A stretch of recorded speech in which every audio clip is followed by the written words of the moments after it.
Hi there, hello everyone. We are going to build a real small computer.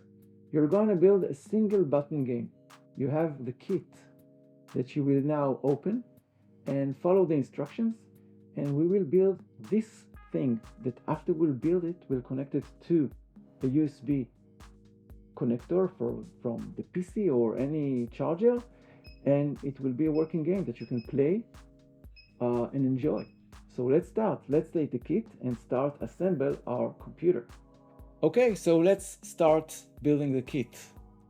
So we have everything in the kit that we have here. We're going to open it and assemble every part one by one.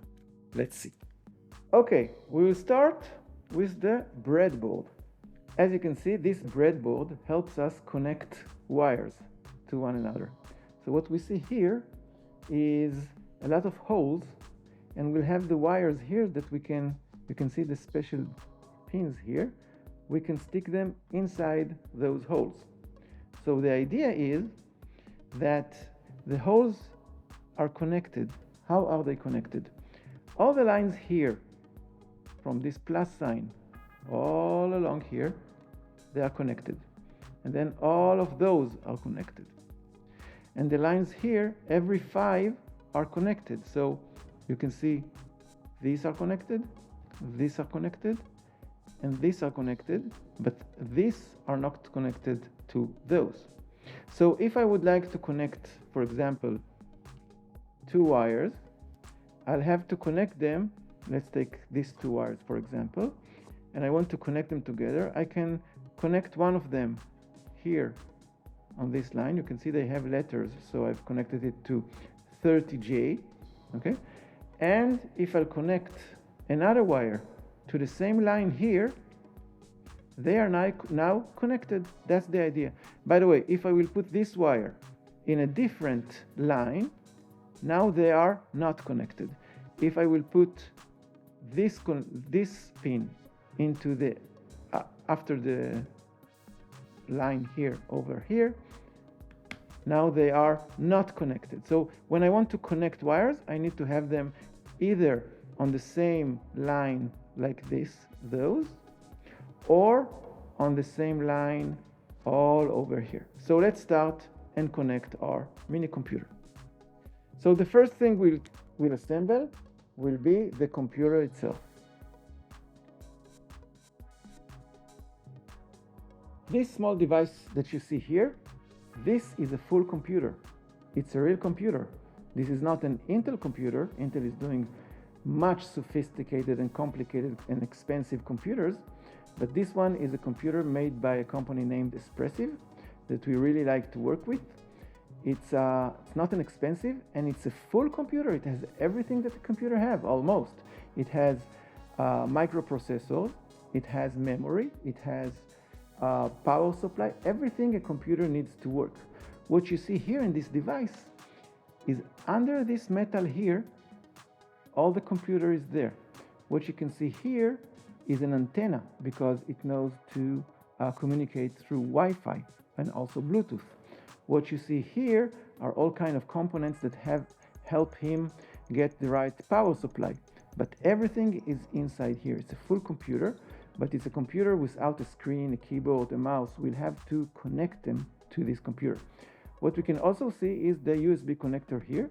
We will have a USB cable later on. After we'll build the computer, when we'll plug it here, it will give him the power. Now, we are already, when we assembled the kit for you, we made sure that the computer that you get here is already programmed. So after we'll assemble everything, we'll plug in the power, and hopefully it will just work and you'll have a nice game. So what are we going to do?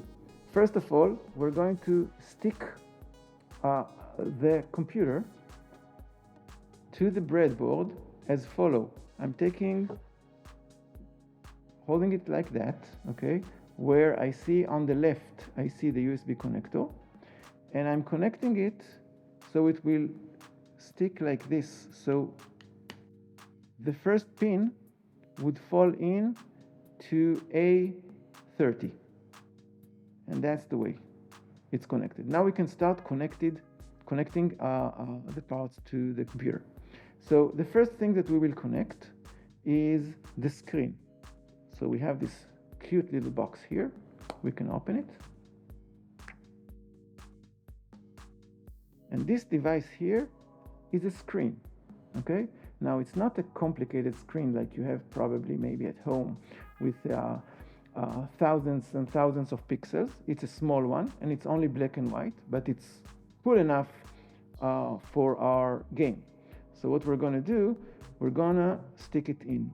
If you like, you can get this off and we will assemble it in the following way.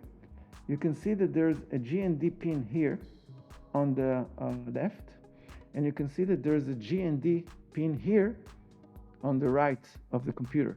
We need to connect them, so we'll make sure that we connect it on the same line. So I'll connect it and show you. You can see now, you can see that they are connected G&D to G&D. G&D stands for the word ground, and in electricity everything is connected between some power supply or signal to the ground. So here are the ground connected. The next signal is the VCC. The VCC is the power that the screen needs to receive. Now the problem is, there's a small problem, that the power we want to give from the pin out here, which is sticked in the air. You can see 3V3, that's the power pin. We want to connect 3V3 to the VCC. How we will do it? One of the wires that you received in the kit has one side male and the other side is a female. So we take the male side and we connect it to the VCC like that. Okay, it's connected to the VCC, and the female side we stick it here on the 3.3 volts. So we have the power to the screen. Now we have two more signals to connect. One's called SCL and one is SDA. Now you can see in the diagram that you got with the kit how we should connect things. So you can see here that the G&D is connected to the G&D and the VCC is connected to the 3.3. And now we need to connect these two signals, SCL to pin 22 and SDA to pin 21. So we look here and we see printed pin 23 and pin 21. So we are taking now, again, two wires. You can choose any color that you like. And we will take the SCL, connect it like this, to pin SCL. I'm looking at the diagram to pin 22. So I'm seeing pin G, it's called G22, and I connected it to G22 like that. So that's the first signal. And the second signal is the SDA. I'm taking another wire, which is male to male, and I'm connecting it between SDA, and I'm looking at the diagram again. SDA is connected to 21.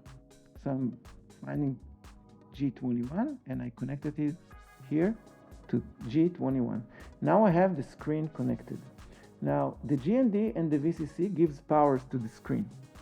Those two signals that I just connected, SDA and SDL, stands for serial data and serial clock. That means that every information that the computer wants to send to the screen, it will send through those two signals, SDA and SCL. The screen is now connected. The next thing I would like to install, as we have in every computer, we have a keyboard. But here we don't have a keyboard, we have only one push button, which is a key. Because it's a single button game, we need to connect this small switch. When you press it, you can press it like this, and it actually it's an input to the computer to tell that we are playing, that we are touching something. How are we connecting it? We make sure that the 4 legs, we can choose, for example, here, I will connect it between 30J and 30G. I'll connect and then you will see that. So we are connected in this way that the pins are falling from 30J and 30G and 28J and 28G. Okay, now pay attention on the direction of the pins, that they are on the top and on the bottom and not on the sides. After we connected that, every time we are pushing this button here, it makes a short current between those 2 legs. So we need to connect now these 2 legs to the computer in order to understand that it has an input. How would we do that? We take another 2 male-to-male wires in any color that you want to choose. I'll choose yellow and orange, and I will connect it as follow. From 30F, I will stick it to 30F. This will be, as I can see in the diagram, going to pin 4. It is marked G4 on the computer. I'm connecting it to G4. So one of the pins is going to G4. By the way, it doesn't matter which pin in the switch. I connected the left one to G4. The other one, I'll take another wire, connect it to the other one. I put it in F28. This one, you need to take the male to male. I will take another male to male wire, connect it here to the other side of the switch, which is in my case F28, and this one I will connect to the ground. Now, where do I have a ground? I can see I have 2 grounds here. The one I've already used to connect to the screen, and there's another GND here. So you can choose any GND that you would like. So I will put it now in the GND here. So you can see now that I connected it to GND on the computer. So now we have the button connected. Every time we will press here, the computer will feel that we press the button and will act upon. So we have a game. We can play with the button. We can play with the screen now. What is missing? Sound. We want to add a buzzer. So we have in the kit a buzzer. The buzzer, as it sounds, it buzzes. It makes bzz, all kinds of sounds like that. You can remove the label, okay? But you can also leave the label. The reason to leave the label, because it's sometimes annoying, all the noise that it makes here. So you maybe want to leave it so it will be a little bit more quiet. But you can take it off also as you like. Now you can see there's a plus sign, okay? So we will now connect this buzzer to the board, and we'll connect it to the computer. So let's connect it this way. I will put it on, I will pick from D1 to D4, like that. So I've connected it between D1 and D4, and you can see that I've chosen to put the plus sign on the left, okay? So now I can connect the plus sign to the computer and the other side to the GND. Again, it also needs the GND. So I'll take another 2 male-to-male wires. I'll choose these colors now, green and blue. And I will take the plus sign of the buzzer here. I'm connecting it to the line 4. And I'm looking at the diagram again, and I see that the plus is connected to pin 23. So I will look for G23 and connect it to G23, like that. So I've connected G23 to the plus of the buzzer. Now the other side, which is the minus of the buzzer, which is on line 1, I will connect it like that. And that one should go to the ground as well. So again, I can choose between the ground over here or the ground over here. I will choose again this ground here, and I will just find another hole available on the same line. And my computer is ready. It has the screen, it has the switch, the push button, and it has the buzzer. What we want to do now is find any USB source. It can be from a computer, it can be from a USB charger. We take the USB cable connected to a USB power supply, and the other side we connect it here, and we hope that it will work. So I will take my laptop, which can, boom. Here's my Flappy game. If you did everything correctly and you followed the instructions and you followed the diagram of the wire connection, the Flappy will work and you can start playing and achieve great results. And we've built a computer. You actually build a computer. It's a computer that is working very, very fast. Actually, there are even 2 cores inside this computer. You connected the screen, you connected the push button, a buzzer, and you can play Flappy as much as you like and get the highest score as you like. If you want to do more, you can even learn how to program this device by yourself. There are many ways that you can write your own games. You can use a language called MicroPython and build a game from your imagination. Just seek out how to do that. It will be amazing. So good luck. We really enjoyed and we really want to see what you're doing.